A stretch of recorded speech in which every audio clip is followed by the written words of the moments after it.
In this video, we show you how you can personalize your emails so that you can address your customers personally. In order to use personalizations in a newsletter, you need the corresponding information of your recipients, which you save in the data fields. Under Recipients, first open your recipient list. Under Settings, Fields, check which fields have been created so far. Under New Field, simply create another field if necessary.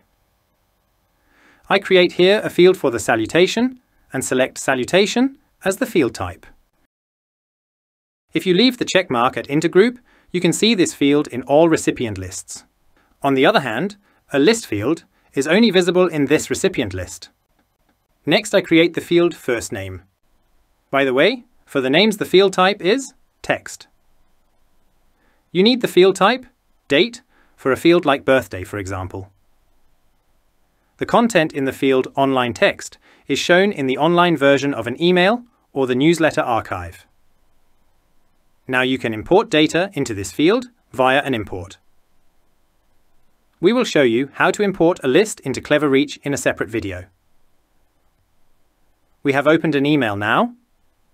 In this text field, we would like to add personalizations using the information from the data fields. To do this, click on the button with the curly brackets.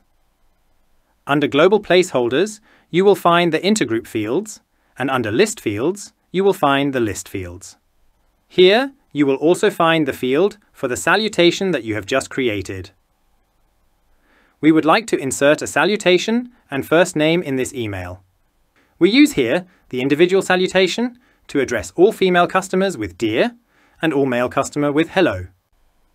The text for the neutral salutation appears when the gender of a recipient is unknown. This is followed by the first name field, where an alternative value can also be entered for cases where the first name is not known. In the upper right corner, under Preview, you can display a random data record to check whether the personalization is shown correctly. With each click, the salutation of another customer appears. With this function, you can insert all information you have from your recipients in a newsletter. This helps you to address your customers individually with your newsletter content. You can find more information about personalizations in our Help Center.